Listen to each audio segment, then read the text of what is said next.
Line की efficiency को improve कर सके। अब ट्रांसमिशन लाइन की एफिशिएंसी कैसे, यानी उसकी परफॉर्मेंस कैसे इम्प्रूव होगी, या किस वजह से उसकी परफॉर्मेंस लो हो जाती है, या किन वजूहात की वजह से ट्रांसमिशन लाइन में लॉसेस आना शुरू हो जाते हैं, कौन कौन से पैरामीटर्स हैं जो लॉसेस बढ़ाते हैं, जिनको हम कम करके लॉसेस को कम कर सकते हैं, इन पैरामीटर्स को एडजस्ट करके हम लॉसेस को कम कर सकते हों, उनको हम देखेंगे।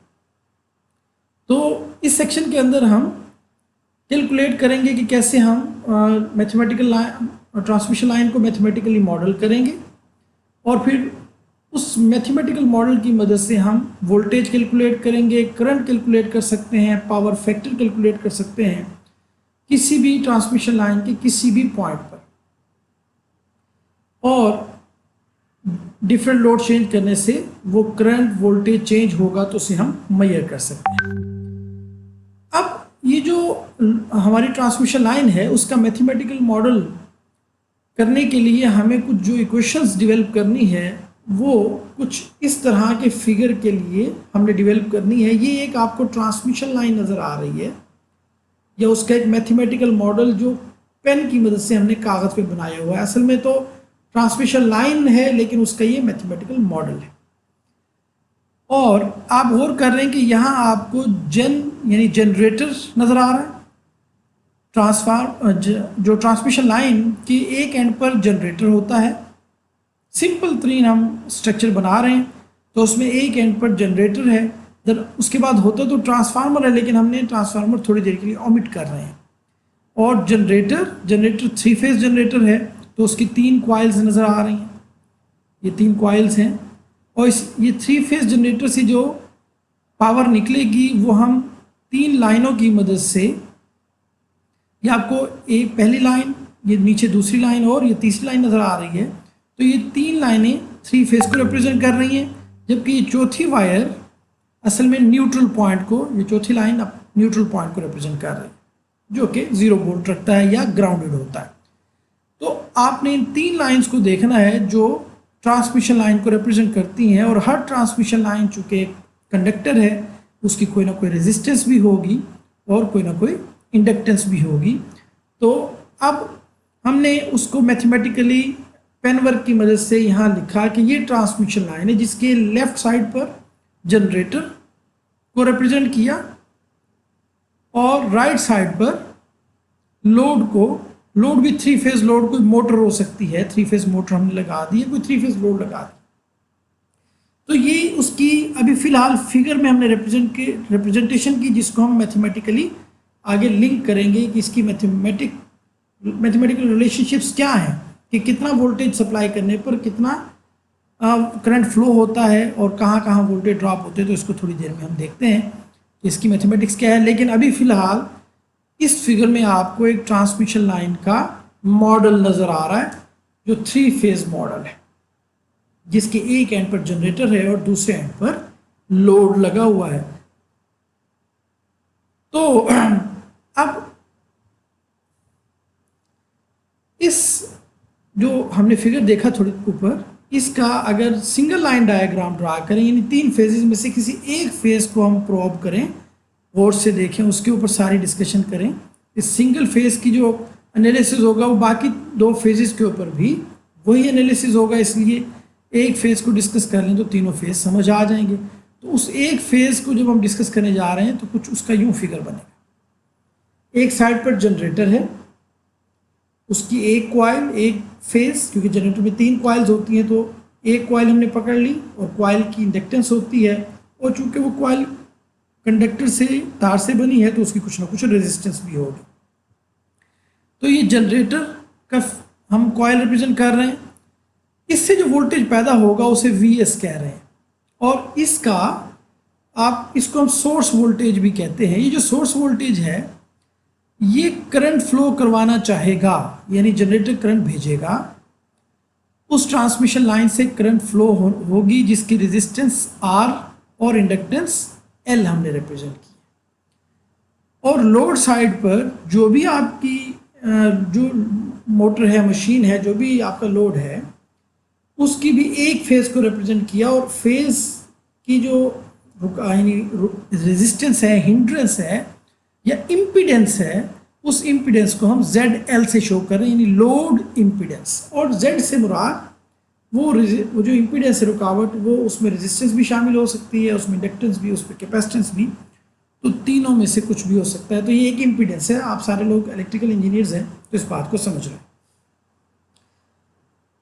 और इस साइड पर जो वोल्टेज मिल रहा होगा, लाजमी बात है वो सोर्स वोल्टेज से कुछ कम होगा, क्योंकि कुछ ना कुछ वोल्टेज ड्रॉप हो जाएगा। अब जो वोल्टेज ड्रॉप होने के बाद मिला VR, वो अप्लाई हो रहा होगा लोड के ऊपर। लोड को इतना ही वोल्टेज लोड के टर्मिनल्स पर अवेलेबल होगा, जिसे हम रिसीविंग एंड वोल्टेज कहते हैं। ये जो लाइंस हैं, ट्रांसमिशन लाइन जिसको हम तस्करा करने जा रहे हैं, ये यूजुअली 3 क्लासेस में डिवाइड की जाती हैं अपनी लेंथ के लिहाज से। क्योंकि फर्ज कर लेते हैं अगर आपका कोई भी एक स्टेशन है, power station, generating station, for example हम कहते हैं जी कराची में पावर प्लांट लगा हुआ है और वो मुल्तान की तरफ ट्रांसमिशन कर रहा है पावर की, तो लेंथ ऑफ लाइन कराची से मुल्तान तक होगी। इसके मुकाबले में अगर वही पावर प्लांट कोटरदू में लगा हुआ हो और मुल्तान की तरफ भेजे, तो उसकी लेंथ ऑफ लाइन जो होगी, ट्रांसमिशन लाइन की लेंथ कम होगी। तो लेंथ ऑफ लाइन डिफरेंट हो सकती है। तो ट्रांसमिशन लाइंस को लेंथ की बेसिस पे डिवाइड किए जाते हैं 3 कैटेगरीज में: short transmission lines, medium transmission lines and long transmission lines. कहते हैं जी for lines of medium length, जो आपके पास शंट कैपेसिटेंस होती है, उससे हम लंप कर सकते हैं एट ईच एंड। ये शंट कैपेसिटेंस क्या है? पहले तो हम कैपेसिटेंस समझें कि ट्रांसमिशन लाइन में कैपेसिटेंस कहाँ से आएगी, और फिर हम उसको शंट कैपेसिटेंस कैसे कहते हैं, और फिर हम उसको लंप कैसे करते हैं। तो 3 पॉइंट्स आप ज़हन में रखिए। पहले तो देखते हैं कैपेसिटेंस क्या होती है। स्टूडेंट्स, आपको मालूम है कि इस वायर में जहाँ वोल्टेज हाई है, यहाँ से कुछ चार्ज, जब वोल्टेज है, पावर फ्लो हो रही है, तो कुछ इलेक्ट्रॉन्स एयर में भी फ्लो कर रहे होंगे। इट मीन्स आपकी एयर चार्ज अप हो रही होगी, और वोल्टेज हमेशा, यानी चार्ज हमेशा हाई वोल्टेज से लो वोल्टेज यानी ग्राउंड की तरफ फ्लो करना चाहता है। तो इट मीन्स ग्राउंड का वोल्टेज तो न्यूट्रल है। तो इट मीन्स 2 आपको टर्मिनल्स नज़र आ रहे हैं, एक आपकी तार है, ट्रांसमिशन लाइन की तार, और एक आपका ग्राउंड है। इन 2 वोल्टेजेस, 2 टर्मिनल्स, 2 पोटेंशियल्स के दरमियान एयर है। तो यहाँ पर एयर में चार्ज एक्यूमुलेट होता है, चार्ज आता है। तो एक तो ये हो गया कि आपको एक तार और एक ग्राउंड के दरमियान पोटेंशियल का डिफरेंस नज़र आ रहा है। और जब भी 2 बॉडीज़ के दरमियान पोटेंशियल का डिफरेंस हो, वहाँ मीडियम दरमियान में कोई आ जाए, तो चार्ज एक्यूमुलेट उस मीडियम में होता है, और वो कैपेसिटर का काम करता है। जैसा कि 2 कैपेसिटर की प्लेटें हों, उन पर डिफरेंट वोल्टेज हो, तो कैपेसिटर की प्लेटों के दरमियान चार्ज स्टोर होता है। कैपेसिटर की प्लेट में चार्ज स्टोर होता है, और दरमियान वाला medium as a dielectric medium काम करता है। तो अब हम कहते हैं कि ये जो चार्ज की एक्यूमुलेशन है उन टर्मिनल्स पे, और दरमियान में medium as a dielectric medium काम कर रहा है, तो ये कैपेसिटर का काम है। कितना चार्ज ये एक्यूमुलेट कर सकता है डिपेंड करता है, कोई भी कैपेसिटर कितना चार्ज अपनी प्लेटों में स्टोर करता है वो वोल्टेज में डिपेंड करता है। इसी तरह इन तारों के अंदर कितना चार्ज ऑन द एवरेज नज़र आ रहा होगा, क्योंकि चार्ज तो जितना आ रहा होता है उतना आगे जा रहा होता है। हमें मालूम है तार के अंदर तो चार्ज मुसलसल फ्लो कर रहा होता है, और ये जो चार्ज का फ्लो है, इसमें तार के ऊपर अगर वोल्टेज कम होगा, तो फर्ज किया 2 कूलम हर सेकंड में फ्लो करें, लेकिन 2 कूलम आपको हर वक्त नज़र आ रहे हैं, तो हम ये समझते हैं कि यहाँ चार्ज 2 कूलम मौजूद है तार में। वो आता है चला जाता है, आता है चला जाता है, लेकिन मुसलसल हमें नज़र आ रहा है। इसलिए हम रन टाइम बेसिस पे यहाँ समझते हैं कि 2 कूलम चार्ज तार में मौजूद है। और इसी तरह लोअर टर्मिनल या ग्राउंड जो है, वो आपके पास उसका अपोजिट चार्ज, यानी एक तरफ अगर positive charge flow forward direction में जा रहा है, तो दूसरी तरफ रिवर्स यानी लो पोटेंशियल का चार्ज होगा।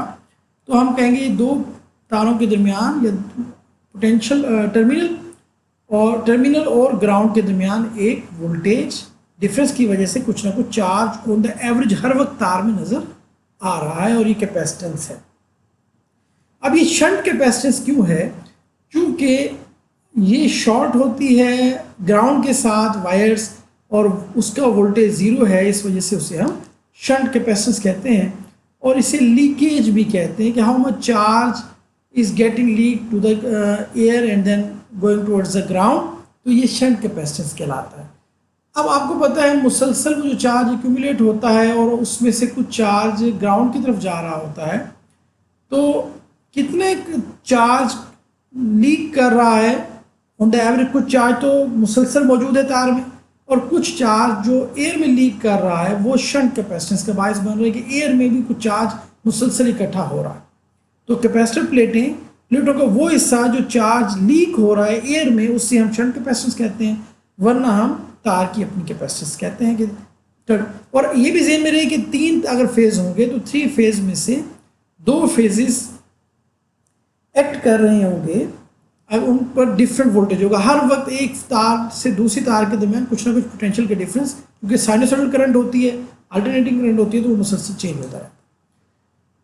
तो 2 टर्मिनल्स के दरमियान भी पोटेंशियल होगा यानी कैपेसिटेंस होगी, और एक टर्मिनल और ग्राउंड के दरमियान भी पोटेंशियल होगा और कैपेसिटेंस होगी। आगे चलते हैं।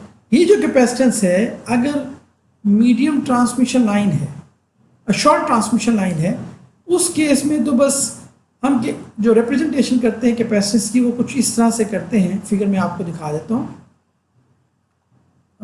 थोड़ा सा नीचे वो फिगर है तो उसको दिखाते हैं रिप्रेजेंटेशन कैसे करेंगे। ये कुछ इस तरह से कि कैपेसिटेंस जो है वो सेंटर में ली जाती है। शॉर्ट ट्रांसमिशन लाइन की केस में कैपेसिटेंस जो है वो सेंटर में ली जाती है, जैसे कि आपको यहाँ नज़र आ रहा है। जबकि मीडियम ट्रांसमिशन लाइन, इसे हम कहते हैं टी नेटवर्क, ये टी नेटवर्क के ट्रांसमिशन लाइन मुकम्मल और उसको रेजिस्टेंस को हमने हाफ कर दिया, एक तरफ R/2 नज़र आ रही है और हाफ कर दिया दूसरी तरफ R/2 नज़र आ रही है, और उसके दरमियान में कैपेसिटेंस या शंट कैपेसिटेंस को शो करते हैं। जबकि जो लॉन्ग ट्रांसमिशन लाइन होती है उसमें सारी कैपेसिटेंस एक जगह इकट्ठी या लंप नहीं कर देते, इसे हम लंप कैपेसिटेंस भी कहते हैं। ये लंप कर देते हैं एक जगह पे, हालांकि चार्ज तो मुसलसल पूरी तार में लीक हो रहा होता है, लेकिन वो सारी लीकेज को रिप्रेजेंट एक ही जगह पे किया जाता है। आप जब मॉडल कर रहे होते हैं, फिगर बना रहे होते हैं लाइन का, ट्रांसमिशन लाइन का, तो उससे हम लम्प्ड पैरामीटर भी कहते हैं, लम्प्ड कैपेसिटेंस भी कहते हैं, वो एक ही जगह मॉडल हो रही है शॉर्ट ट्रांसमिशन लाइन। और याद रहे कि शॉर्ट ट्रांसमिशन लाइन जो है उसकी लेंथ कम होगी मीडियम की ज़रा ज़्यादा, उसके लेंथ के भी रेंज आपको ऊपर बताते हैं, 50 किलोमीटर आई थिंक, और फिर 80 किलोमीटर, फिर 200 किलोमीटर। इसको देखते हैं अभी, जिसको मैं दोबारा दोहराता हूँ, लेकिन लेंथ के लिहाज से डिफरेंट। तो शॉर्ट ट्रांसमिशन लाइन जो है उसकी लेंथ कम होती, जबकि अगर मीडियम और लॉन्ग ट्रांसमिशन लाइन हो तो वहाँ कैपेसिटेंस 2 एंड्स पर शो कर दी जाती है कि कुछ शुरू में लीकेज हो रही है और कुछ एंड में, और ये पैरामीटर्स हाफ हाफ करके लंप किए जाते हैं कि कैपेसिटेंस आधी इधर, जो लंप कैपेसिटेंस आधी इधर और आधी दूसरे एंड पर है, ताकि ज़रा हम एक्यूरेसी की तरफ, मॉडल जो है ज़्यादा करीब हो एक्चुअल तार के बिहेवियर के, एक्चुअल ट्रांसमिशन लाइन के बिहेवियर के। क्योंकि लॉन्ग ट्रांसमिशन लाइन में अगर हम एक ही जगह पर सारा इकट्ठा कर देंगे कैपेसिटेंस को सेंटर में, तो फिर क्या होगा कि वोल्टेज आपको हर जगह जो ड्रॉप होना है उस कैपेसिटेंस की वजह से, या उस कैपेसिटेंस का जो इफेक्ट आना है वो एक जगह पर आपको ज़्यादा नज़र आएगा और पूरी लाइन में आप ज़्यादा एक्यूरेट कैलकुलेशन नहीं कर सकेंगे। तो हमने थोड़ा थोड़ा डिवाइड कर दिया। ये भी हो सकता है कि आप बहुत सारी जगहों पर, यानी 2 से ज़्यादा जगह पर भी आप लंप कर सकते हैं, बट ये मॉडल ज़्यादातर हम यूज़ नहीं करते। ज़्यादातर पाई, इसे कहते हैं पाई मॉडल के 2 जगहों पर हम लंप करते हैं। आप 3 जगहों पर भी लंप करके शॉर्ट कर सकते हैं और 3 से ज़्यादा जगह पर भी कर सकते हैं। वापस आते हैं अपने लेक्चर को कंटिन्यू करते हैं। तो हमने देखा जो ट्रांसमिशन लाइन है उसको हम रिप्रेजेंट करते हुए जो मॉडल हम बना रहे, हमने अभी डिस्कस किया था सिंगल लाइन मॉडल, उसमें ट्रांसमिशन लाइन में कैपेसिटेंस, जो लीकेज कैपेसिटेंस है उसको हम लंप करते हैं। मैंने जैसे पहले अर्ज किया कि जो लेंथ ऑफ लाइन है शॉर्ट ट्रांसमिशन लाइंस वो 50 माइल या जो 50 माइल से कम होंगी, यानी उसे 80 किलोमीटर कहते हैं, और मीडियम लेंथ लाइंस की जो लेंथ होती है वो 80 किलोमीटर से 240 किलोमीटर के दरमियान होती है, और जो भी लाइन, या 150 माइल भी कह सकते हैं, और जो भी लाइन 240 किलोमीटर से ज़्यादा होगी वो लॉन्ग ट्रांसमिशन लाइन कहलाएगी। यानी 80 किलोमीटर से नीचे शॉर्ट ट्रांसमिशन लाइन कहलाएगी, 240 तक ये मीडियम, 80 से 240 किलोमीटर तक मीडियम ट्रांसमिशन लाइन कहलाएगी, और 240 से अबव वो लॉन्ग ट्रांसमिशन लाइन कहलाएगी। कि टू पोर्ट कॉन्टैक्ट जो है उसको हम देखने चले हैं, टू पोर्ट नेटवर्क को हम देखने चले हैं। ये क्या है? असल में ट्रांसमिशन लाइन जहाँ से स्टार्ट होती है वहाँ कोई जनरेटर मौजूद होता है, लेकिन दरमियान में फ़र्ज़ के कराची से ट्रांसमिशन लाइन स्टार्ट हुई तो दरमियान में तो बेशुमार जगहों पर वो टैप हो रही होती है। नहीं एक ही ट्रांसमिशन लाइन से आगे कराची से आते हुए कुछ सखर को दे देंगे, कुछ जनाब हम बलूचिस्तान की तरफ ले जाएंगे पावर, कुछ जनाब भालपुर की तरफ ले जाएंगे, कुछ मुल्तान तक पहुँचते पहुँचते बहुत सारी जगहों पर ट्रांसमिशन टैप की जा रही होती है पावर को, और आखिर में जनाब वो मुल्तान पहुँची किसी ग्रिड स्टेशन पे। तो जो दरमियान की बहुत सारी तारें निकली वहाँ से, उसको हम नेटवर्क कह के ब्लैक बॉक्स में बंद कर देते हैं। जैसे कि यहाँ बॉक्स के अंदर उन्होंने बंद कर दिया, और वो कहते हैं सिर्फ आप जहाँ जो इनपुट हुई वो सिरा हमें मालूम हो जाए और जो एंड है वो सिरा मालूम हो जाए, तो हम आपको सारी कैलकुलेशन करके बता सकते हैं कि सेंडिंग एंड पर कितना वोल्टेज था VS और कितना करंट था IS, वो बता दें, और रिसीविंग एंड पर VR और IR अगर आप मालूम करना चाहें तो वो बता देंगे। VR कितने तो हम IR बता देंगे, IR मालूम हो जाए तो VR बता देंगे। मतलब हम एक मैथमेटिकल फार्मूला डेवलप करना चाह रहे हैं जो सेंडिंग और रिसीविंग एंड के टर्मिनल्स को डील कर लेगा। अंदर क्या हो रहा है, बाकी कितनी तारें वहाँ से निकल रही हैं उसको जानने की ज़रूरत नहीं है, उनको हम ब्लैक बॉक्स में बंद करके उनकी डिस्कशन नहीं करेंगे। आगे चलते हैं। अब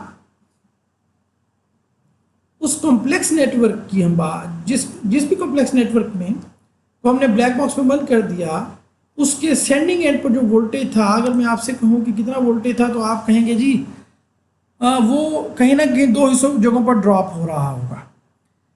एक यानी वो जो वोल्टेज सेंडिंग एंड का है वो ड्रॉप होगा, तो उसके दो हिस्से कर लेंगे, AVR और B इंटू IR। जबकि ये जो A है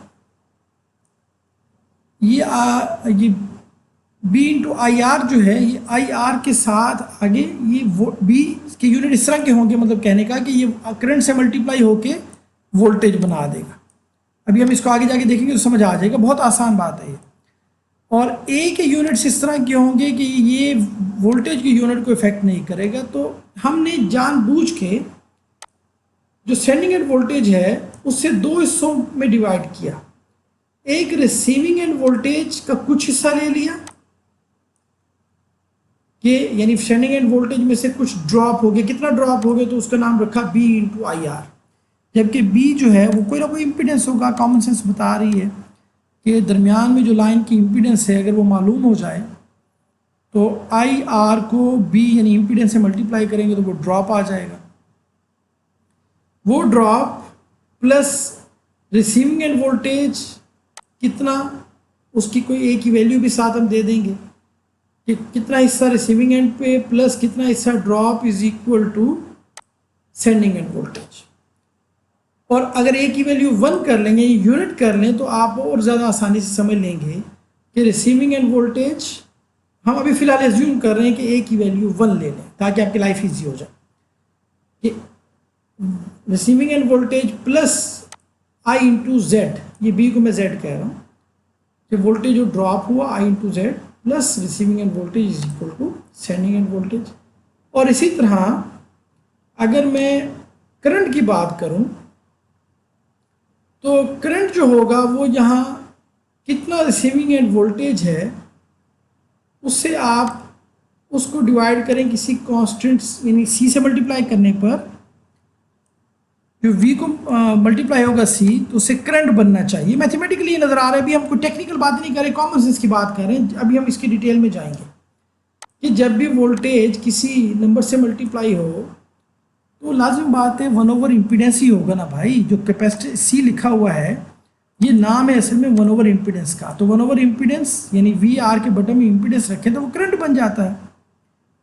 तो ये जनरल अभी फिलहाल जेनेरिक रिप्रेजेंटेशन की, अगर कोई वोल्टेज सेंडिंग एंड और रिसीविंग एंड का रिलेशनशिप लेना चाहें तो इससे, और करंट सेंडिंग एंड अगर लेनी हो तो आप कितनी करंट रिसीविंग एंड पे लोड में फ्लो कर रही है, वो है ये वाली C इंटू वी आर, जबकि C जो होगा वो लोड की इम्पिडेंस होगी कि वोल्टेज लोड पर कितना है, लोड टर्मिनल पे, और आगे लोड की इम्पिडेंस कितनी है, तो वी आर डिवाइडेड बाय जो Z होगा, जिसको या 1/Z को हम C कह रहे हैं, वो करंट होगा लोड का, और प्लस रास्ते में भी कुछ ना कुछ टैप हुआ होगा करंट, तो डी आर इंटू ये I R, D into I are लिखना है, आई मिसिंग है यहाँ पे, लिखना है डी इंटू आई आर, जबकि डी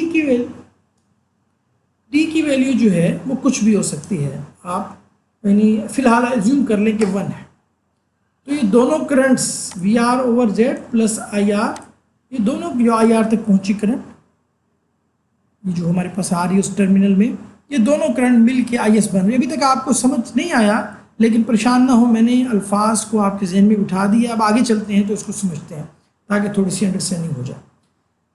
इसी क्वेश्चन 1 और 2 को अगर आप मैट्रिक्स फॉर्म में लिखना चाहें तो कुछ यूँ लिख सकते हैं, V S I S left side पर, A B C D matrix के अंदर, और इसमें आई आर, और इसमें जो आपके पास D R into I R है, यहाँ भी आई आर था वो मिसिंग है, वो यहाँ रखें। तो दोबारा इस इक्वेशन को इसमें हमने कन्वर्ट कर दिया थर्ड इक्वेशन में, दोबारा थर्ड इक्वेशन को अगर मल्टीप्लाई करें तो वो दोबारा फर्स्ट और सेकंड वहाँ से निकल आएगी। तो मैट्रिसेस को मल्टीप्लाई करने पर ये दो इक्वेशंस बन जाएंगी रिवर्स ऑर्डर में जब आप जाएंगे। अब आपको बता रहे हैं कि ए बी सी डी जो आपने रखे हैं, ए बी सी डी, ये पैरामीटर्स हैं, इनको हमने निकालना है, कैलकुलेट करना है, एनालिसिस करके हमने अपनी लाइफ इजी करने के लिए जनरली तो कह दिया कि जहाँ कोई भी वोल्टेज हो वो दो वोल्टेजेस के सम की शक्ल में हो सकता है, ये भी वोल्टेज है और ये भी वोल्टेज है।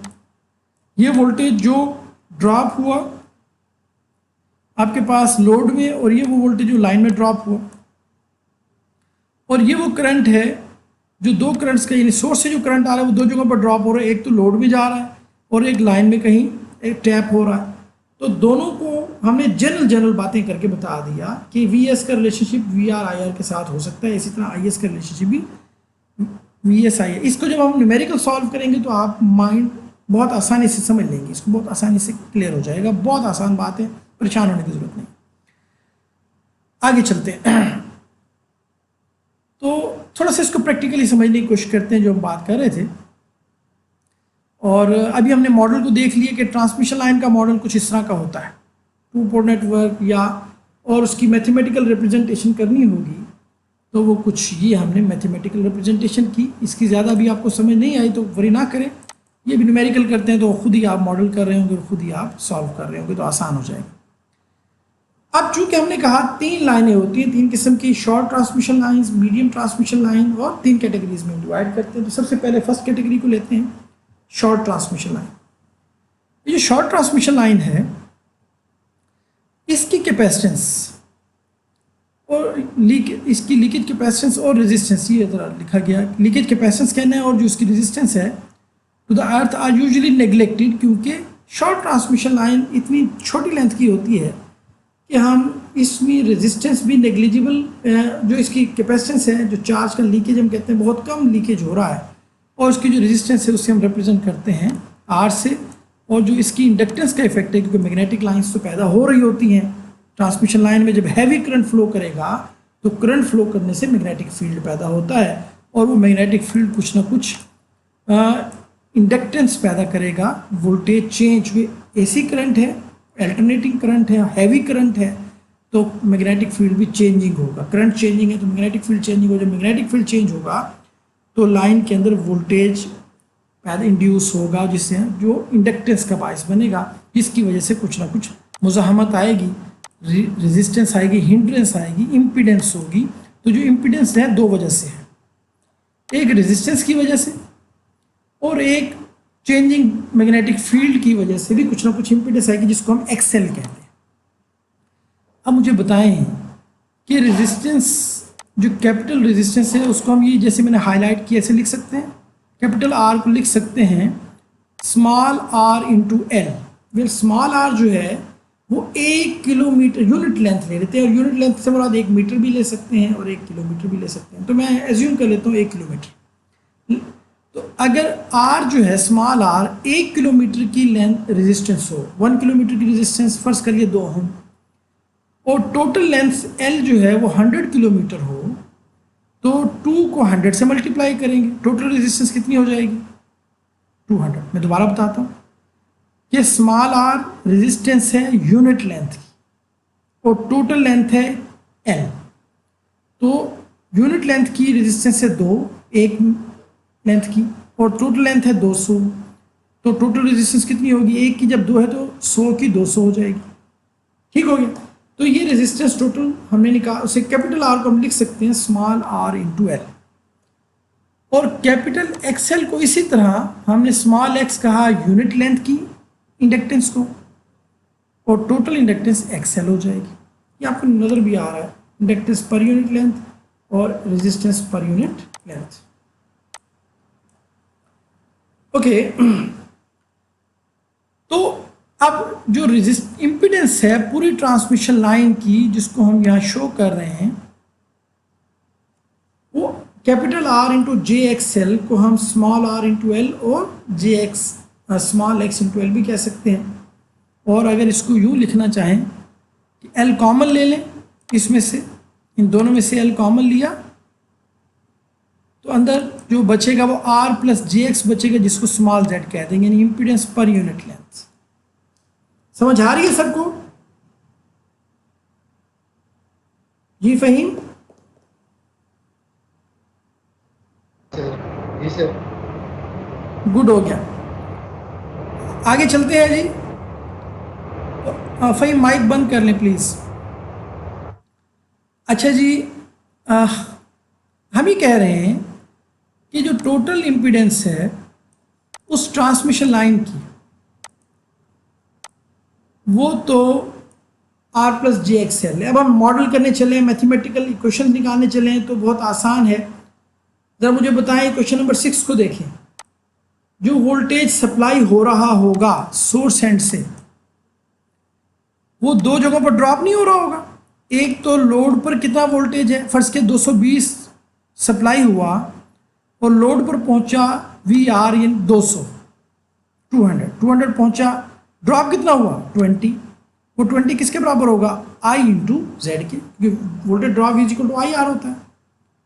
तो I into Z, Z I R mean receiving end current, R for receiving, I R receiving end current into Z impedance of the line. Line में कितना इम्पीडेंस थी, उसमें कितना ड्रॉप हुआ, 20 वोल्ट ड्रॉप हुए। फर्स्ट कर लेते हैं ऐसे कि 220 हमने सप्लाई की, फर्स्ट किया। वैसे तो kilo volts, 100 kilo volts, 500 kilo volt supply हो रहा होता है, लेकिन अभी हम बात करें समझने के लिए कि अगर 220 वोल्ट सप्लाई हो रहे हैं, उसमें से 200 वोल्ट पहुंचे हैं लोड पर रिसीविंग एंड पे, तो 20 वोल्ट जो है वो ड्रॉप हुए।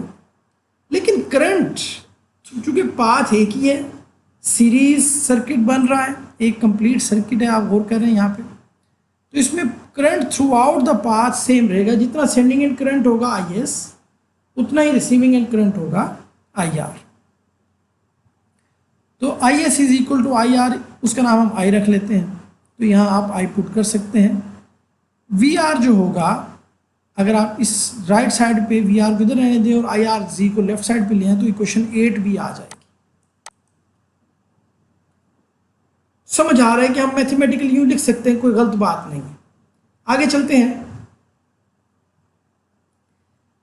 इसको ग्राफिकली भी हम रिप्रेजेंट कर सकते हैं, फिलहाल मैं नहीं कर रहा, फिलहाल थोड़ी देर के लिए मैं ज़रा आगे जाना चाह रहा हूँ, फिर वापस आऊँगा और पेज नंबर 6 को दोबारा पढ़ेंगे। फहीम, ये मुझे याद करवाना है प्लीज़ आपने कि 6-7 पेजेस को आपने दोबारा करवाना है, ताकि मैं चाहता हूँ बोरियत ना हो, आप बोर हो जाएंगे, थोड़ा सा बोरियत वाला है।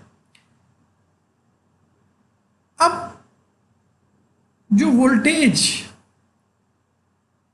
यहाँ पे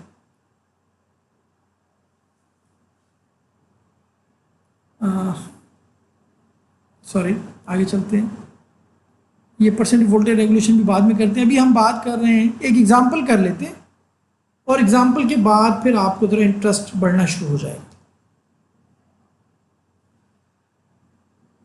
A three-phase 60 Hz overhead short transmission line has line-to-line voltage of 23 kilovolt at the receiving end, and total impedance is this, and load of 9 megawatt with the receiving end lagging power factor 0.85।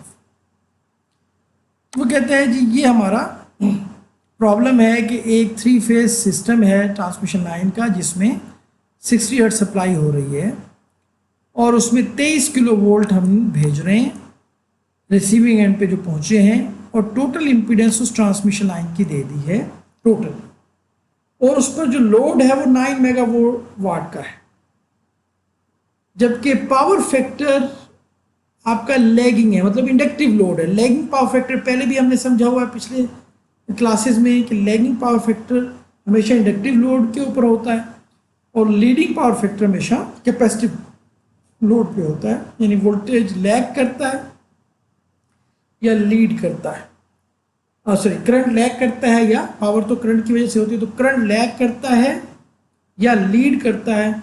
Inductive case में current lag करता है और capacitor के case में current lead करता है voltage को।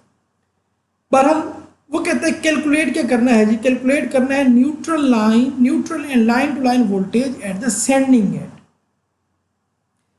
और दूसरा कैलकुलेट करना है लोड एंगल को। तो करते हैं, अब line to neutral and line to line voltage आपने सेंडिंग एंड पे देखने कितने हैं, तो मुझे बताएं सबसे पहला कितना वोल्टेज लोड पर पहुंच रहा था भाई। जो रिसीविंग एंड पे था वो उन्होंने कहा था 23 किलो वोल्ट, लेकिन चूंकि ये लाइन टू लाइन वोल्टेज था, क्योंकि हमें पता है थ्री फेज में जो वोल्टेज दिया जाता है वो लाइन टू लाइन होता है जब तक ये बताया ना जाए कि ये सिंगल फेज का है। आवाज आ रही है सबको?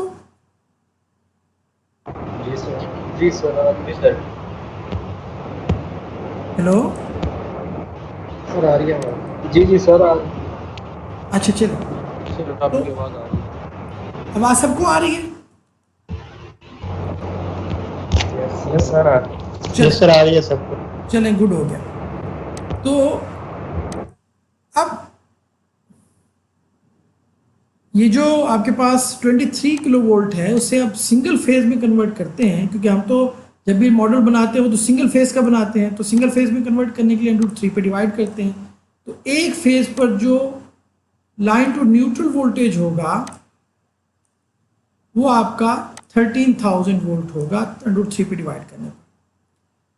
लाइन का करंट कितना होगा, तो उन्होंने हमें बताया कि टोटल जो पावर है, जो लोड जितनी पावर खर्च कर रहे हैं लोड पावर, वो 9 मेगावाट थी, और हमें मालूम है पावर का फार्मूला होता है P को ऊपर रखते हैं थ्री फेज के केस में, 100/3 पे डिवाइड करते हैं, क्योंकि थ्री फेज के केस में हम करंट लाइन टू लाइन लेने की बजाय लाइन टू न्यूट्रल लेना चाह रहे हैं, तो इसलिए 100/3 पे डिवाइड कर देंगे। और करंट लेना चाह रहे हैं तो वोल्टेज हमें जो दिया हुआ है वो है 23, हमने 23 यूज़ किया, तो उसे आपने 23 किलो वोल्ट, ये थ्री फेज के केस का फार्मूला है, वेरी वेल नोन है, सबको मालूम है कि करंट लेने का फार्मूला होता है पावर ऊपर रखते हैं वोल्टेज नीचे रखते हैं और साथ पावर फैक्टर से मल्टीप्लाई कर देते हैं। तो ये तो आपके पास क्या है जी, मैग्नीट्यूड आ गया कि टोटल कितनी, अब ये तो है कितनी पावर है उससे डिवाइड किया वोल्टेज पे, करंट आ गया, लेकिन इसे मल्टीप्लाई कर रहे हैं यूनिट के डायरेक्शन देने के लिए। आपको मालूम है ये यूनिट वेक्टर है।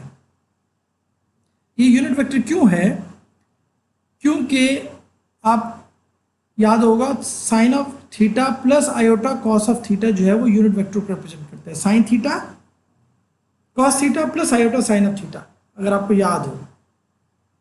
तो कॉस थीटा की वैल्यू अगर 0.85 दे दी गई है तो वहाँ से हम साइन थीटा की वैल्यू निकाल सकते हैं, क्योंकि cos square theta plus sine square theta हमेशा 1 होता है। तो साइन थीटा की वैल्यू आएगी क्या कहते हैं 0.527, जबकि लैगिंग की वजह से हमने नेगेटिव यहाँ रिप्रेजेंट किया। और ये यूनिट वेक्टर है, क्योंकि हमने v को i को बोल्ड करके लिखा, तो डायरेक्शन देने के लिए यूनिट वेक्टर भी लिखा जाता है। और यूनिट वेक्टर हमेशा होता है cos ऑफ थीटा, प्लस की बजाय माइनस इसलिए आया यहाँ क्योंकि आपका लैगिंग है, तो डाउनवर्ड डायरेक्शन में वेक्टर होगा, अपोजिट डायरेक्शन में वेक्टर होगा, लीडिंग में अपवर्ड डायरेक्शन में वेक्टर होता है। ये बड़ी डिटेल से आप लोगों ने पढ़ा हुआ है, लेकिन फिलहाल याद रख लें, इंडक्टिव केस में नेगेटिव, लैगिंग केस में और लीडिंग केस में पॉजिटिव दरमियान में आता है। वोल्टेज से लीड कर रहा है या लैग कर रहा है करंट। तो डायरेक्शन यूनिट वेक्टर की, जो यूनिट वेक्टर का करंट का यूनिट वेक्टर है, वो हम इस फार्मूले से लेंगे, कॉस ऑफ थीटा प्लस की बजाय माइनस लिखा iota sine of theta. Cos theta की वैल्यू गिवन है, साइन थीटा की वैल्यू आप लिख लेंगे। और यहाँ से मैग्नीट्यूड आपने सॉल्व किया 266 और डायरेक्शन आपने बता दी, और फिर अंदर मैग्नीट्यूड को जब यूनिट वेक्टर से मल्टीप्लाई करते हैं तो आपके पास वेक्टर आ जाता है। मैग्नीट्यूड को यूनिट वेक्टर से मल्टीप्लाई, मैग्नीट्यूड ये था, यूनिट वेक्टर ये था, इन दोनों को मल्टीप्लाई किया तो आपके पास वेक्टर आ गया। तो करंट वेक्टर भी हमने निकाल लिया, और वोल्टेज वेक्टर तो हम पहले निकाल चुके हैं कि रिसीविंग एंड पर कितना वोल्टेज है, और डायरेक्शन उसकी हम जानबूझ के जीरो लेते हैं, क्योंकि वोल्टेज को हम एज ए रेफरेंस लेते हैं, उसे जीरो पे खुद ही सेट कर देते हैं कि वोल्टेज जीरो पे है, तो अब करंट इससे कितना लीड या लैग करेगा। अब हमने उसने कहा था रिसीविंग एंड की करंट और रिसीविंग एंड का वोल्टेज बताएं, और रिसीविंग एंड का करंट वही है जो पूरी लाइन में करंट आ रहा है, तो लिहाजा लाइन करंट या रिसीविंग, तो हमने दोनों निकाल ली। कितना वोल्टेज ड्रॉप हो रहा है, कितना आपके पास ड्रॉप है वोल्टेज का, उसको कैलकुलेट करने के लिए करंट को और इम्पीडेंस को मल्टीप्लाई करते हैं, क्योंकि V is equal to IR होता है। करंट आपने निकाल लिया, ऊपर है, और इम्पीडेंस आपको पहले दी हुई है क्वेश्चन में, तो ये ऊपर दी हुई है, तो आपने ये निकाल ली, जो वोल्टेज ड्रॉप है जिसकी वैल्यू ये आ जाए। अब जो क्वेश्चन था, अगर आप गौर करें, calculate the line to line and line to neutral voltages at the sending end. Sending end पर हमने कितना वोल्टेज है वो निकालना था, ये करंट्स नहीं निकालने थे। ये तो इसलिए निकाले कि हमें सेंडिंग एंड वोल्टेज मिल जाए लाइन टू न्यूट्रल, और हमें मालूम है सेंडिंग एंड वोल्टेज जो था वो receiving end voltage plus drop के बराबर था, और ड्रॉप निकालने के लिए IZ चाहिए था, जो हमने ऊपर निकाला। तो VR जो लाइन टू न्यूट्रल है वो हमने पहले निकाला था, वो हमें कैलकुलेटर मालूम हो गया, और प्लस उसके अंदर IZ करेंगे जो, तो कैलकुलेटर यूज़ करते हुए आपको नेट रिजल्ट मिलेगा 14,820, और इसका एंगल जो होगा वो 4.4 होगा, क्योंकि दो पोलर नंबर्स को आप कैलकुलेटर से ऐड कर सकते हैं। पोलर नंबर किन्हें कहते हैं, जिसके पास एक मैग्नीट्यूड और साथ एंगल लिखा हो, इनको कहते हैं पोलर नंबर्स। और कैलकुलेटर में पोलर नंबर्स को ऐड करवाना आता है, नहीं तो बाबा गूगल से सीख लें। गूगल पे, यूट्यूब वीडियोस पे पोलर नंबर्स को या इसी तरह रेक्टेंगुलर नंबर्स को ऐड करना सिखाया जाता है, और सिंपल कैलकुलेटर जो कैसियो के कैलकुलेटर्स हैं उन पर ही मौजूद है फंक्शन। इसी तरह line to line voltage at the sending end की, अब लाइन टू न्यूट्रल तो मालूम हो गया, तो लाइन टू लाइन √3 से मल्टीप्लाई कर देंगे। बी पार्ट ये था कि लोड एंगल की, बी पार्ट उन्होंने कहा था कैलकुलेट द लोड एंगल, तो लोड एंगल कैलकुलेट करते हैं। लोड एंगल जो है वो हमें मालूम है कि चूंकि टोटल वोल्टेज लोड पर, टोटल वोल्टेज जो सेंडिंग एंड का है वो सेंडिंग एंड का वो कितना है 4.4 डिग्रीज, तो वो एंगल हमने कैलकुलेटर से जब आंसर निकालेंगे ऑटोमेटिकली निकल आएगा। ये पहला मेथड था। इसी तरह और बहुत सारे मेथड से इसी नोट्स में इस एग्जांपल को सॉल्व किया गया है फॉर बेटर अंडरस्टैंडिंग, लेकिन आप बस एक ही मेथड कर लें तो आपके कोर्स का हिस्सा बन जाएगा। ये इतना काफ़ी है कोर्स में। तो स्टूडेंट्स अभी हम 10 मिनट का रेस्ट ले रहे हैं, आप भी रेस्ट ले लें। 10 मिनट के बाद फिर दोबारा मिलते हैं ताकि इन टॉपिक्स को मज़ीद आगे कंटिन्यू कर सकें। ठीक है जी फ़हीम साहब, थोड़ी देर में 10 मिनट के बाद तमाम, अभी इस वक्त 1:20 हो रहे हैं मेरे पास, या 1:18 हो रहे हैं, तो हम 1:30 बजे दोबारा मिलते हैं। ठीक है, तमाम क्लास को आप कह दें कि वो ऑनलाइन हो जाए 1:30 बजे, ताकि हम फिर आप लोगों से दोबारा डिस्कशन कर सकें। ओके।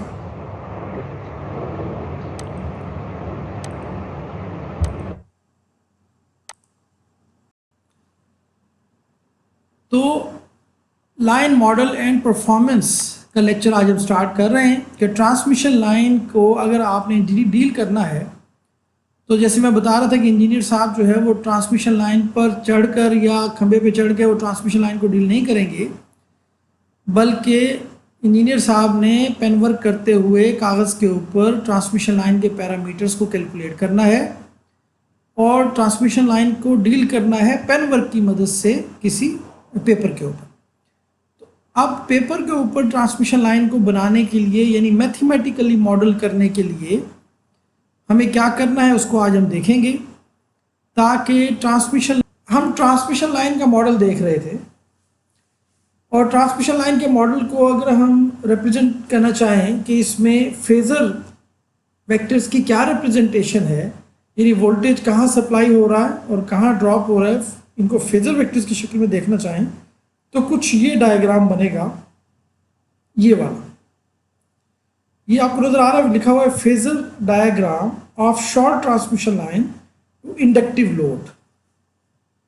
तो भाई बड़ा आसान है, आप सबसे पहले ये उस ऊपर वाले बड़े वेक्टर पे तवज्जो दें। सबसे बड़ा वेक्टर जो नज़र आ रहा है जिसको हम वी एस कह रहे हैं, ये वी एस, तो ये असल में टोटल वोल्टेज है जो सप्लाई हो रहा है और आपको यहाँ फिगर में भी नज़र आ रहा है कि V S total voltage supply हो रहा है।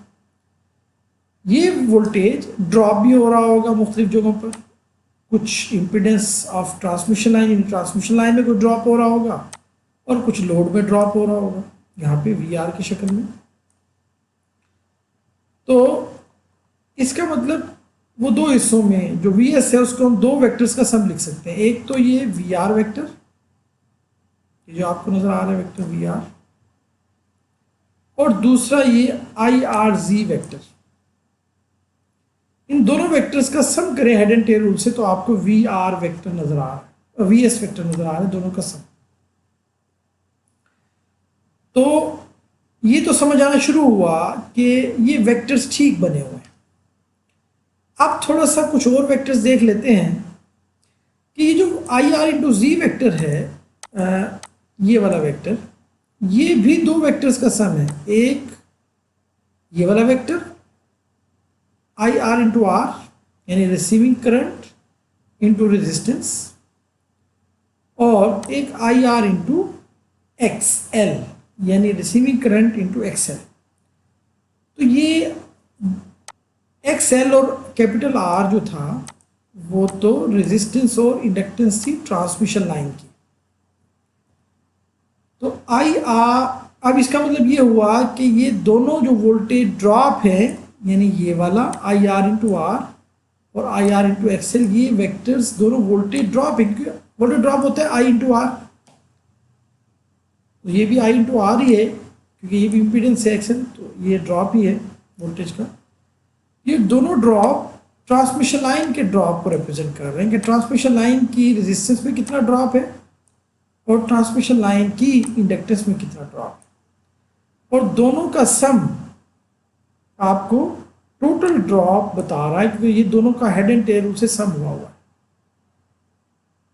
तो voltage drop in transmission line के वेक्टर को हमने यूँ शो किया, लेकिन ये नीचे क्यों चला गया वेक्टर, ये आपको कंफ्यूज करता है। यानी I R into R vector जो है उसकी डायरेक्शन डाउनवर्ड है, वो क्यों, तो इसको समझ लेते हैं। आप देख रहे हैं कि ये थीटा फाई आर एंगल बन रहा है यहाँ पे, फाई आर।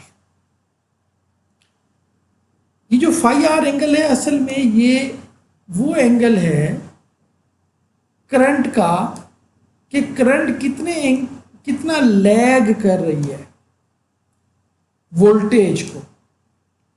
जितना वोल्टेज टर्मिनल पे पहुंच रहा था लोड के ऊपर उसको वी आर कह रहे थे, receiving end voltage V are.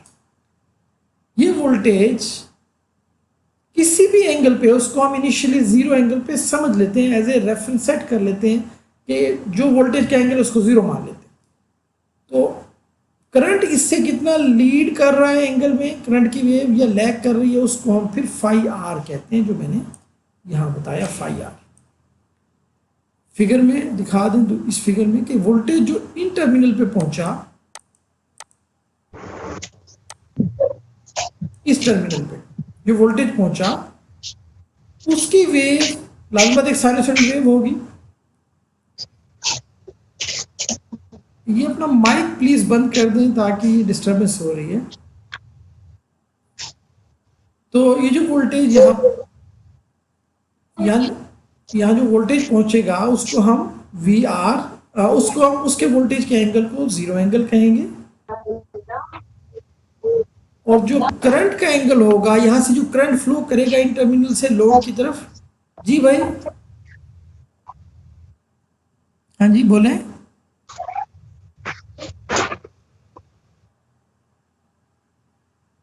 अच्छा, तो जो करंट फ्लो कर रहा होगा उस करंट की वेव जो होगी वो लाजमी वोल्टेज की वेव से थोड़ा करंट की वेव लैग कर रही होगी। इंडक्टर में वो करंट लैग करता है।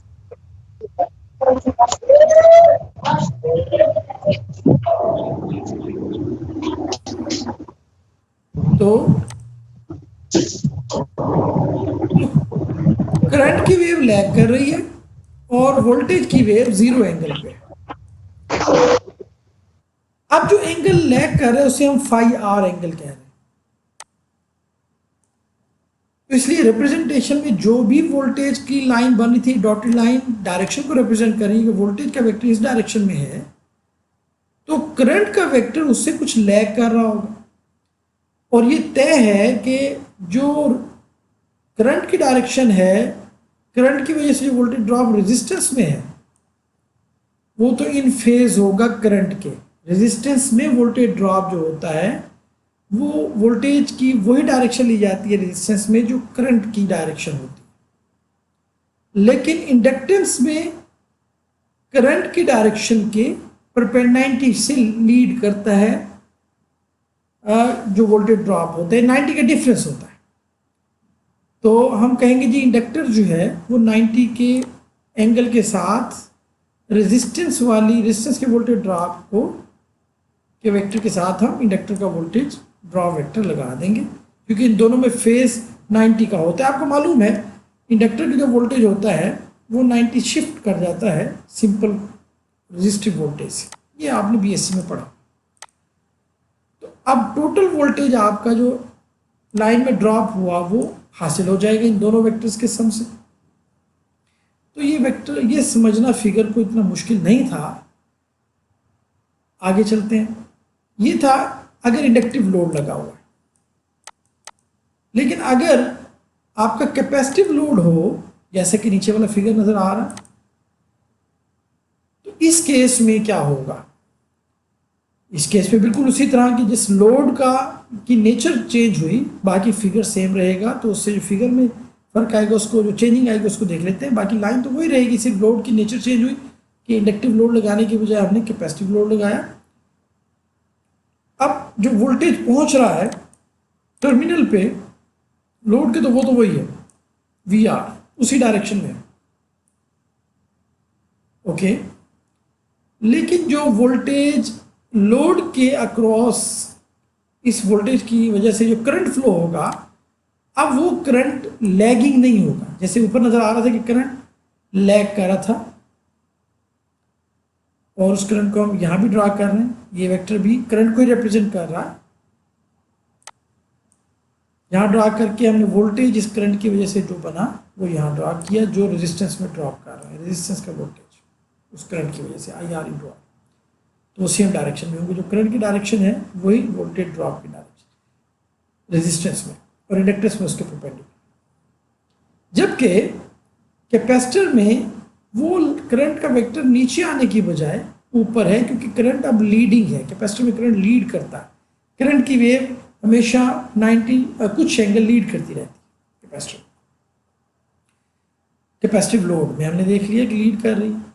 तो अब जो उस करंट की, जो क्योंकि करंट लीड कर रही है, तो जो लोड है, लोड के अंदर तो दोनों नेचर्स हैं, कुछ रेजिस्टिव नेचर भी है और कुछ कैपेसिटिव नेचर भी है।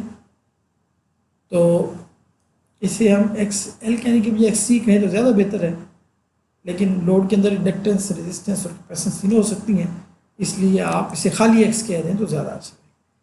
बट एट दिस टाइम हम ये एज्यूम करें कि डोमिनेंट बिहेवियर कैपेसिटर का, इसलिए करंट लीड कर रही है।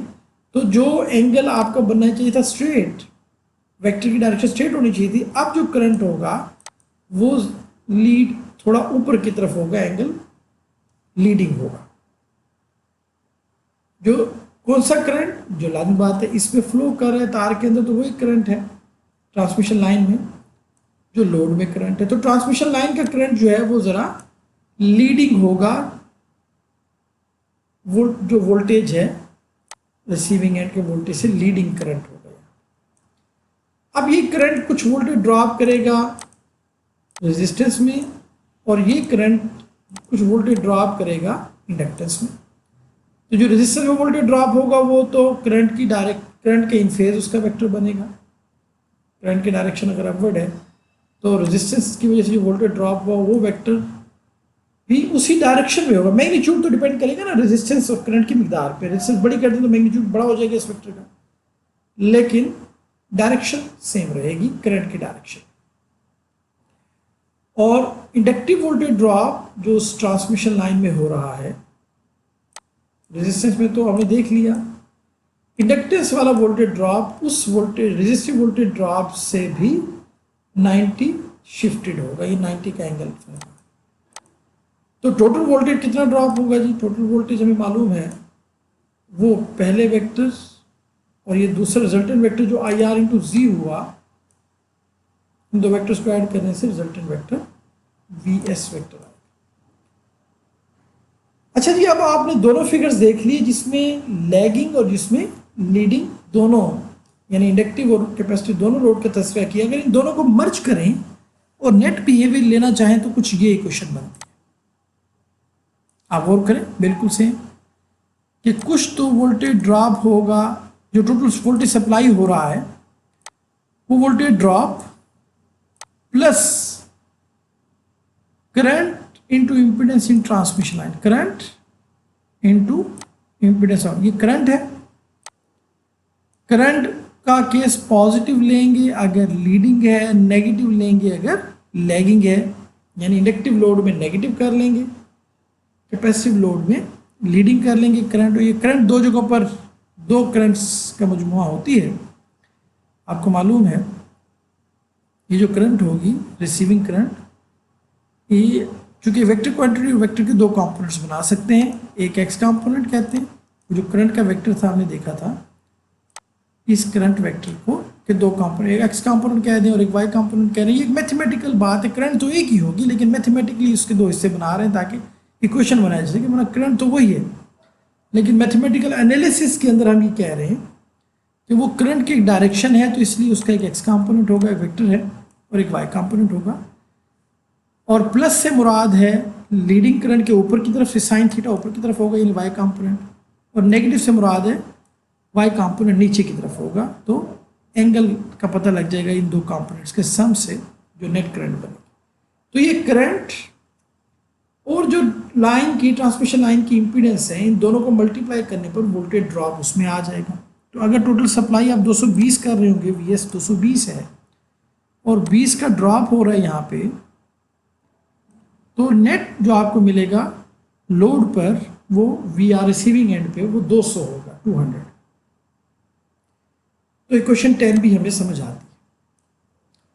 जबकि फाई एस जो आपको बताया जा रहा है यहाँ पे, वो sending end power factor angle है, या कॉस ऑफ थीटा तो आपको पता है पावर फैक्टर है, और फाई एस जो है वो सेंडिंग एंड जो आपकी करंट है उसका एंगल वोल्टेज के साथ, कि वोल्टेज कितना है सेंडिंग एंड का और उस वक्त करंट कितना आप किस एंगल पे वो सेंडिंग एंड वोल्टेज को लीड कर रहा है या लैग कर रहा है। ओके, तो वी एस को हम इस फार्मूले से, ये नेगेटिव वाली टर्म जो इक्वेशन 10 में है अगर उधर ले जाएं राइट साइड पे, तो आपके पास वो प्लस बनती नजर आएगी, और वो एक वेक्टर है जो कि सारे बोल्ड करके लिखे हुए हैं वेक्टर्स हैं, और पहले भी हम डिस्कस कर चुके हैं, ऊपर वेक्टर डायग्राम दे चुके हैं, तो वेक्टर्स की शक्ल में बातें हो रही हैं। तो यहाँ पे इन वेक्टर्स के केस में आपको मालूम है अगर उसकी वेक्टर्स को रेक्टेंगुलर कंपोनेंट में कन्वर्ट करें और उनका रेक्टेंगुलर कंपोनेंट्स की मदद से मैग्नीट्यूड लें, तो एक एक्स कंपोनेंट का स्क्वायर होता है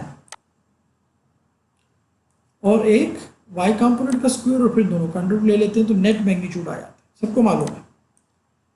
एक्स कंपोनेंट कितना होगा तो आपको मालूम है, रिसीविंग एंड वोल्टेज प्लस जो आपका I R cos of phi R, और जो वाई कंपोनेंट है उसमें चूंकि वी आर तो सारे का सारा अलॉन्ग एक्स एक्सिस सब आएगा नहीं, वाई कंपोनेंट जो वोल्टेज ड्रॉप हुआ वो आपका आई एक्स वो एक्स कंपोनेंट की वजह से और आई आर कंपोनेंट की वजह से होगा, यानी वोल्टेज ड्रॉप ट्रांसमिशन लाइन में वाई कंपोनेंट का उसके एंगल पे डिपेंड करेगा और आई एक्स पे डिपेंड करेगा। जबकि रिसीविंग एंड वाला वोल्टेज हमेशा हमने, चूँकि जो आपका रिसीविंग एंड वोल्टेज है उसको हमने अलॉन्ग एक्स एक्सिस एज्यूम किया। अब अगर आप स्टूडेंट्स गौर करें तो दो एंगल्स का डिफरेंस, सेंडिंग एंड एंगल कितना था और रिसीविंग तक पहुंचते पहुंचते ट्रांसमिशन लाइन में की वजह से कितना एंगल चेंज हुआ, वो एंगल का डिफरेंस वोल्टेज का, वोल्टेज जो सेंडिंग जब हम भेज रहे थे तो कितना एंगल पे भेज रहे थे और रिसीविंग तक पहुंचते पहुंचते वो कितना शिफ्ट हो गया, इससे हम कहते हैं लोड एंगल। और लोड एंगल लेना हो तो आप बहुत बआसानी, ये चूँकि दो वेक्टर्स के एक्स और वाई कंपोनेंट मालूम है, एक्स कंपोनेंट वी एस का सेंडिंग एंड और रिसीविंग एंड का, वाई कंपोनेंट उसका सेंडिंग एंड का एक्स और वाई कंपोनेंट मालूम है, तो उससे हम किसी वेक्टर के एक्स और वाई कंपोनेंट मालूम हो तो उस वेक्टर का एंगल कैलकुलेट कर सकते हैं, कितना शिफ्ट आया वो हम ले सकते हैं कि पहले इतना था फिर इतना हो गया, तो वो इस फार्मूले से ले सकते हैं। और ये वही सिंपल है कि वाई का tan of theta is equal to Y over X, Y component over X component और tan इनवर्स ले लेंगे। बहुत इंपॉर्टेंट, हम आखिरी रिजल्ट की तरफ बढ़ रहे हैं।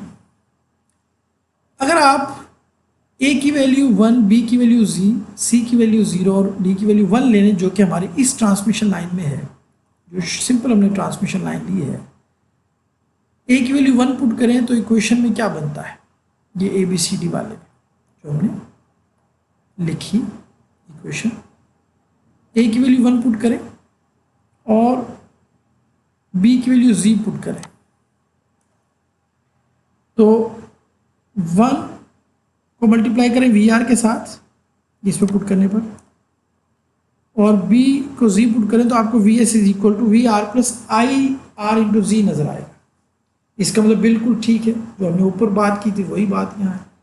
और सी को 0 पुट कर दें तो सारा जो ड्रॉप, जो करंट आपको मिलेगी आई आर इंटू डी, डी की वैल्यू 1 पुट करें तो आई आर और आई एस बराबर हो जाएंगे, क्योंकि सेंडिंग एंड जितना करंट है उतना ही रिसीविंग एंड करंट है। तो इसका मतलब पैरामीटर्स हम जो हमने इक्वेशन बनाई है ये वाली, वो ठीक इक्वेशंस हैं जो हमारी इस फिगर के साथ मैच कर रही हैं, इन इक्वेशंस के साथ मैच कर रही हैं, 6, 7, 8 इक्वेशंस के साथ या फिगर के साथ मैच कर रही हैं।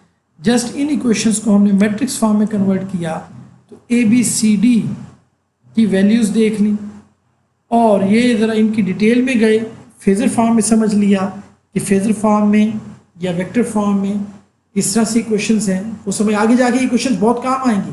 अभी तो हमें समझ नज़र आ रहा है कि शायद ये बोरिंग है, लेकिन आगे जाके इक्वेशंस बहुत काम आएंगी। एनालिसिस करते हुए, बहुत सारे न्यूमेरिकल्स को सॉल्व करते हुए, हमें प्रॉब्लम्स को सॉल्व करते हुए ये हेल्प करेंगी।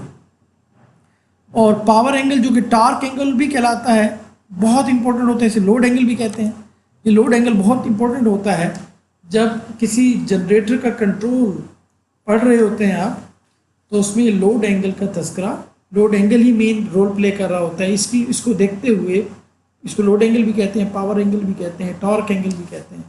ये जो टॉर्क एंगल या पावर एंगल है, ये रोल प्ले कर रहा होता है सिस्टम की पावर, जो जनरेट करने वाला एजेंट है जनरेटर, उसको कंट्रोल किया जाता है कि उसको कितना हमने स्पीड से रोटेट करवाना है, फ्रिक्वेंसी कितनी रखनी है, कितनी पावर इस वक्त चाहिए। जैसे जैसे आपकी पावर डिफरेंट फ्लो करती है तो लोड एंगल की वैल्यू चेंज होती चली जाती है, यानी डिफरेंट लोड एंगल पे आप का जो पावर एक्सट्रैक्ट की जाती है जनरेटर से वो डिफरेंट होती है। इसलिए जितनी पावर एक्सट्रैक्ट करवाना चाहते हैं आप ऐसी अरेंजमेंट करते हैं जिससे लोड एंगल ख़ास हो जाए और उस लोड एंगल पर एक ख़ास पावर एक्सट्रैक्ट की जाती है। तो लोड एंगल बहुत इंपॉर्टेंट होता है, ये आगे जाके डिस्कस होगा इंशाल्लाह जब हम पावर डिस्ट्रीब्यूशन एंड कंट्रोल को के सब्जेक्ट को पढ़ेंगे तो वहाँ ज़्यादा हेल्प करेगा। बहरहाल अभी हम थोड़ा सा आगे बढ़ते हैं। जब हमने क्वेश्चन तो डिवेल्प कर लें, 16 क्वेश्चन डिवेल्प हो गई, 17 क्वेश्चन आसान है, उसी से निकाल लेंगे। वी आर आई आर की वैल्यू निकालनी हो तो ये जो मैट्रिक्स है इसका इन्वर्स ले लें। हाँ जी, जी कोई क्वेश्चन है आपकी तरफ से?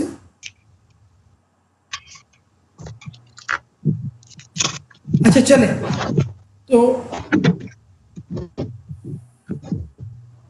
तो ये इन्वर्स ले लिया तो वी आर आई आर भी निकाल, यानी अगर आपको रिसीविंग एंड वोल्टेज करंट मालूम हो तो सेंडिंग एंड मालूम कर सकते हैं, और अगर आपको सेंडिंग एंड वोल्टेज और करंट मालूम हो तो उससे रिसीविंग एंड वोल्टेज और करंट मालूम कर सकते हैं। या तो यार क्वेश्चन करें या फिर अपने माइक बंद रखें ताकि सबको समझ आती रहे, डिस्टर्बेंस ना हो। अच्छा जी, अब आपसे क्वेश्चन ये है कि अगर मैं एफिशिएंसी निकालना चाहूँ किसी ट्रांसमिशन लाइन की तो कैसे निकालेंगे? तो वो होता है आउटपुट ओवर इनपुट।